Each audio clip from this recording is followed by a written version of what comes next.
Assalamu alaikum students. I am your course instructor Miss Anika Saidzia from University of Education, Bank Road Campus, Lahore, and your course code is FINE4134. Today we are going to start lecture number 21, and the topic is today we are going to discuss about the modern concepts. It is very important to know that how to visualize, how to see. Seeing comes before words. A child recognizes before he can speak. Seeing establishes our place in the surrounding world. We explain that world with words. So, basically, जब इंसान दुनिया में आता है तो सबसे पहले जो चीज़ वो ऑब्ज़र्व करता है, अपनी सेंसेस को यूज़ करता है। कोई भी अगर लिविंग बीइंग है तो अपनी सबसे पहले सेंसेस को यूज़ करता है। इससे पहले कि आप कुछ प्रोनाउंस करना सीखो, कुछ वोकल्स की तरफ आओ, आप सबसे पहले उसको ऑब्ज़र्व करते हैं, देख के, स्मेल करके, सुन के चीज़ को आप फील करते हैं। जैसे एक चाइल्ड होता है, वो भी बोलने से पहले जो है अपनी सेंसेस के थ्रू जो है चीज़ों को रिकग्नाइज करना सीखता है। तो इन चीज़ों को समझना बहुत ज़रूरी है, specially in arts, in the subject of arts, कि किस तरह से आप जो हैं वो हमारी सेंसेस के ऊपर जो कोई भी आर्ट वर्क है वो किस तरह से इन्फ्लुएंस करता है और किस तरह से हमारे एस्थेटिक्स जो हैं वो डेवलप होते हैं। That's why today we are going to discuss about these technical things. Relationship between what we see and what we know. Relationship between what we see and what we know is never settled. Each evening we see the sunset, we know that the earth is moving away from it. Yet the knowledge, the explanation never quite fits the sight. The surrealist painter Magritte commented on this always present gap between words and seeing in a painting called The Key of Dreams. So, this is the painting. If you can see in this painting, 6 different objects, and there is a writing underneath every image. आपको हर image के नीचे एक word नज़र आ रहा है और it's a different language, that's why you can't recognise it. But suppose अगर ये एग है तो एग के नीचे एक टोटली ऑपोजिट ऑब्जेक्ट जो है उसका नेम लिखा हुआ है। सपोज अगर एग है तो उसके नीचे अम्ब्रेला लिखा हुआ है, अगर शू है तो उसके नीचे बॉल लिखा है। Means it is very important कि आप चीज़ों को थ्रू इमेज कैसे रिकग्नाइज करते हैं और थ्रू वर्ड्स कैसे रिकग्नाइज करते हैं। सपोज अगर यहाँ पे इमेज ना हो, जस्ट वर्ड हो, तब हम उसको कैसे इमेजिन करेंगे, और अगर जस्ट इमेज है तो हम उसको किस तरह से इमेजिन करते हैं जबकि उसका असल नाम वहाँ पे ना हो। ठीक है, अगर हम छोटे बच्चों को भी देखें, स्कूल्स में सबसे पहले रिकग्नाइज करवाना सिखाते हैं कि ए है, बी है, अल्फ़ाबेट्स तो हैं, बट ए जो है इसकी अपनी एक स्पेसिफिक करेक्टरिस्टिक्स हैं, उसकी एक स्पेसिफिक आइडेंटिफिकेशन है। अगर हम ए को सपोज बी बोल दें तो हमारा माइंड एक्सेप्ट नहीं करता, क्योंकि हमें स्टार्टिंग से बताया जाता है कि जो ए है वो उसका इमेज दिखाया जाता है, हमें विजुअल दिखाया जाता है। और इससे पहले कि हम उसे बोलना या प्रोनाउंस करना सीखें, हम उसको इमेज, उसके विजुअल को देख देख के हम उसको ऑब्जर्वेशन के थ्रू उसको आइडेंटिफाई करना सीखते हैं। Between words and objects, one can create new relations and specify characteristics of language and objects generally ignored in everyday life. This statement by René Magritte concerns to that period of his artistic activity when he started to include words in his paintings. So he was the first artist who has incorporated for the first time words along with images. So ये पहला artist था जिसने अपने images के through, images के साथ जो है वो वर्ड्स को या लैंग्वेज को फर्स्ट टाइम इंट्रोड्यूस किया था. It was a very big step at that time. Comparing words and images was the way to find new meaning in both of these definitions. So, image एक picture की अपनी एक importance है, और उसको जो हम मीनिंग देते हैं, जो उसके साथ टेक्स्ट इंक्लूड करते हैं, उसकी एक अपनी इम्पोर्टेंस है. अगर हम टेक्स्ट को मैनिपुलेट कर दें या उसको डिस्टर्ब कर दें, और तब भी प्रॉब्लम आती है. अगर हम विजुअल को डिस्टर्ब कर दें तब भी हमें जो है एक कन्फ्यूजन क्रिएट होती है. और जब एक कन्फ्यूजन क्रिएट होती है तभी एक इंटरेस्टिंग और क्रिएटिव चीज़ जो है वो प्रोड्यूस होती है. अगर आपका टेक्स्ट और आपका इमेज जो है वो आपस में सिंक्रोनाइज नहीं हो रहे हैं, उनका आपस में रिलेशनशिप नहीं डेवलप हो रहा है, और हमारा माइंड उसको एक्सेप्ट नहीं कर पा रहा, तभी हमें पता चलता है कि इमेज की एक अपनी वैल्यू है, इम्पोर्टेंस है, और टेक्स्ट की एक इम्पोर्टेंस अपनी जगह है, वैल्यू अपनी जगह है. As we can understand, according to this statement, Magritte's interest was not in visual quality of his pictures, such as design or calligraphy, but how words and images differ in their modes of signifying.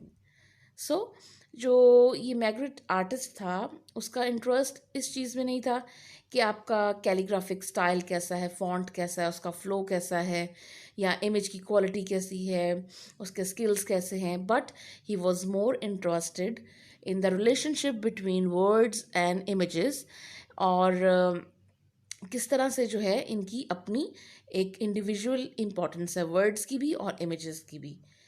The introduction of words into works of art, juxtaposition of text and images in painting, was actively practiced in the avant garde art of the first quarter of the 20th century. We can see similar examples in Cubism, Futurism, Dada, and etc. So, he was the first one who introduced this concept of combining words and images side by side. But हमें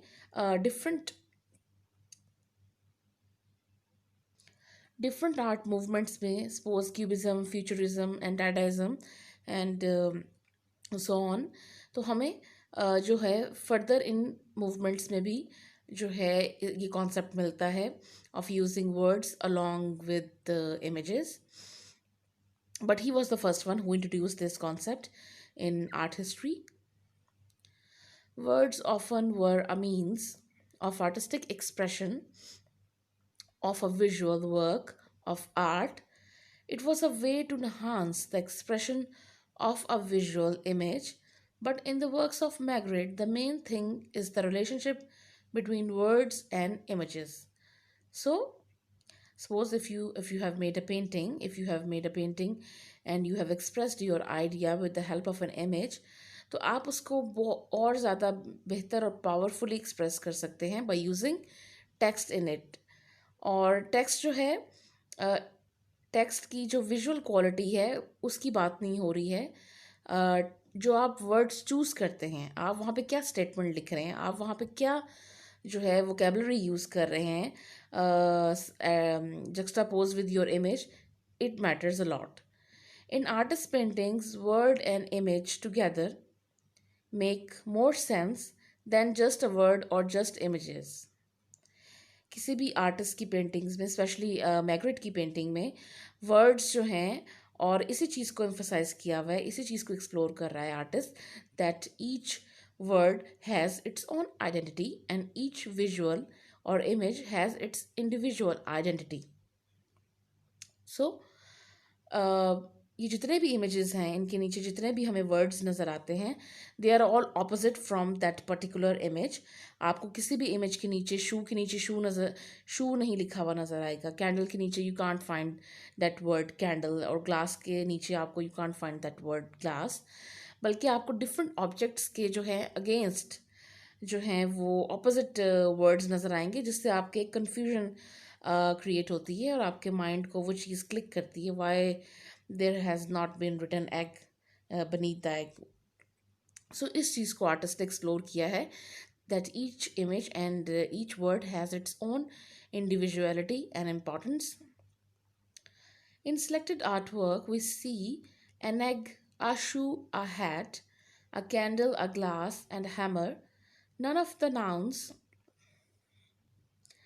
acacia, moon, snow, ceiling, storm, desert matches the items shown. So हमें ये जितने भी objects हैं egg, hat, शू, इनके नीचे जो words लिखे गए हैं वो इंग्लिश में आपको बताया है दैट अगर सपोज शू है तो उसके नीचे मून है, हैट है तो उसके नीचे स्नो है, कैंडल है तो उसके नीचे सीलिंग है. All of the words are just different and opposite from that particular object. तो उनका कहीं से भी कोई मैच नहीं है उन ऑब्जेक्ट्स के साथ. और आर्टिस्ट ने ये इंटेंशनली ये चीज़ की है, प्रैक्टिस की है to raise that particular question about the identity and significance of words and images. Direct association with vocabulary cards or with children's textbooks is a reference to how we are taught to perceive words and objects from only one particular point of view. However, that maybe these vocabulary sheets are also violations that provide a way of seeing how early schooling teaches us canonical recognition forms both of language and visual representation. So artist जो है वो काफ़ी conceptually जो है उसको explore कर रहा है इस आइडिया को.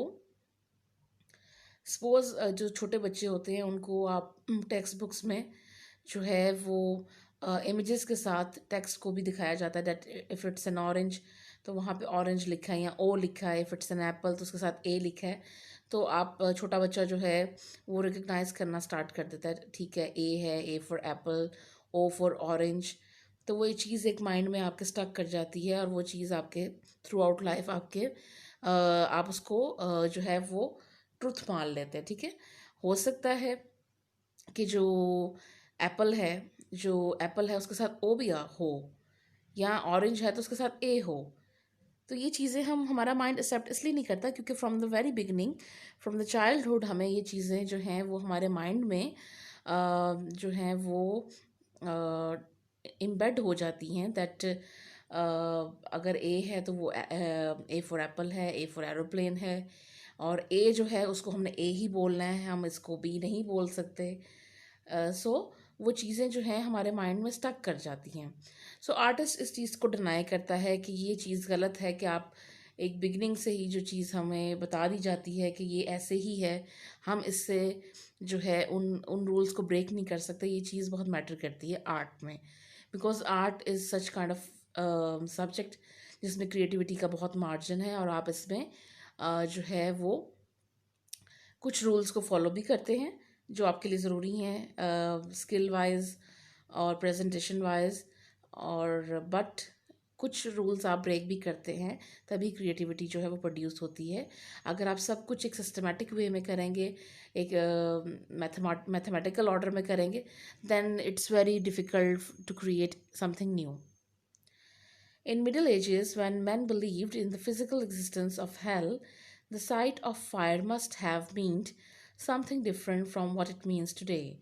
They must connected it with the pain of physical burns, and as the fire consumes and converts everything into ashes. So, middle ages के जो लोग थे उनकी एग्जाम्पल दे के ये चीज़ एक्सप्लेन समझाई हुई है आर्टिस्ट ने. सपोज जो मिडिल एजेस के लोग थे वो फायर से बहुत उनको फियर था, और वो इसकी वजह एक ये हो सकती है मे बी फायर के साथ जो है वो किसी को कोई जल गया हो, किसी की स्किन बर्न हो गई हो, दैट्स वाई उनके दिल में एक जो है फियर जो है डेवलप हो गया हो, और that's why they started to worship fire. उसी की वजह से जो है लोगों ने जो है फायर को वर्शिप करना, उसकी पूजा करना जो है वो उसको शुरू कर दिया था. और बहुत सी हमें मिथ्स मिलती हैं, बहुत से हमें गॉड एंड गॉडेसेस मिलते हैं, फायर का, विंड का, वाटर का, और वो सब चीज़ें इसलिए डेवलप हुई हैं कि लोगों ने एक्सपीरियंस किया और ख़ुद से उसके साथ जो है वो स्टोरीज़ को एसोसिएट कर दिया. तो और जब इंसान को पता चला है कि नहीं फायर जो है उसमें बेनिफिट भी है, वो एज सच कोई गॉड एंड गॉडेसेस को रिप्रेजेंट नहीं करती है, तो ये चीज़ें हमें हमारा माइंड ओपन होता है और एक हमें रूमर लगता है कि ये चीज़ें जो थी they were just rumours and they were just myths. तो इसी तरह से आर्टिस्ट बात कर रहा है कि वर्ड्स एंड इमेजेस को हम खुद से जो है एक आइडेंटिटी दे देते हैं। अगर हमने अल्फ़ाबेट ए है तो हमने खुद से ही उसको एक नाम दे दिया है, दैट इट इज़ ए। अगर बी है तो हमने उसको एक सिस्टमेटिकली हमने उसको कह दिया कि ये बी है, इसको हमने बी प्रोनाउंस करना है, और बी की ये आइडेंटिफिकेशन होगी कि उसमें एक स्ट्रेट लाइन होगी, साथ उसके दो जो हैं वो सेमी सर्कल्स होंगे। तो इस चीज़ को जो है आर्टिस्ट कॉन्सेप्चुअली समझाना चाह रहा है, specially in relation to the arts. A number of archaeologists propose that Middle Paleolithic societies, such as uh, Neanderthal societies, may also have practiced early forms of totemism or of animal worship. Picture of a half animal, half human being in a Paleolithic cave painting in Dordogne, France, which archaeologists believe may provide evidence for early shamanic practices. As you can see, people used to believe in the various god and goddesses, और उसमें आपको जो है half human body और half जो है वो animal नज़र आता है, एक ईवल लुक आपको नज़र आती है. सो ये इंसान का जो है ये सिर्फ माइंड है, और एक आप कह सकते हैं कि they were just myths, they were just illusions at that time. Relationship between senses and human perception. We only see what we look at. To look is an act of choice. As a result of this act, what we see is brought within our reach. To touch something is to situate oneself in relation to it. Close eyes, move round the room, and notice how the ability of touch is like a static, limited form of sight.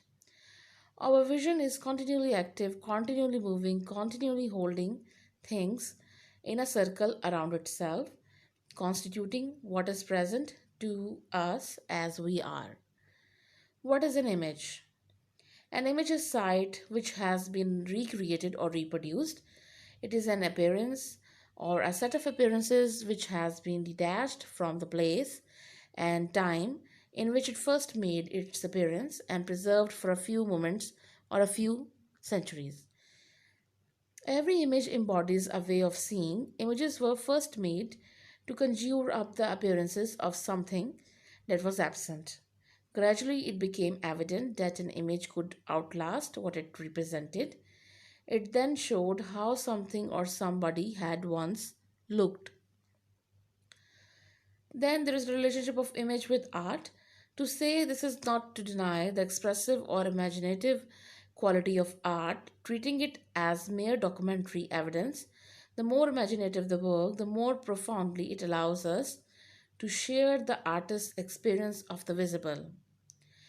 When an image is presented as a work of art, the way people look at it is affected by a whole series of learned assumptions about art, assumptions concerning beauty, truth, genius, civilization, form, status, taste. So basically जब हम किसी art work को criticise करते हैं या उसको valuate करते हैं या हम उसको देखते हैं, तो हम इन सब चीज़ों को गो थ्रू करते हैं, क्योंकि हम एक सोसाइटी में रहते हैं और एक हर सोसाइटी में ये चीज़ें होती हैं जिन चीज़ों से गुजर के, और आप समझ लें कि उसको स्कैन करते हैं हम किसी भी आर्ट वर्क को इन सब करेक्टरिस्टिक्स से होते हुए. Consequently, fear of the present leads to mystification of the past. The past is not for living in, it is a well of conclusions from which we draw in order to act. What is seduction of a painting? It is nothing less than the paintings working upon us. They work upon us because we accept the way Hall saw his sitters. We do not accept it innocently. We accept it in so far as it corresponds to our own observation of people, gestures, faces, institutions. This is possible because we live in a society of comparable social relations and moral values. This is precisely which gives the paintings their psychological and social urgency. Franz Hals was the first portraitist to paint the new characters and expressionism created. The Mulatto. This is the painting by Franz Hals. Portrait of a woman with a fan.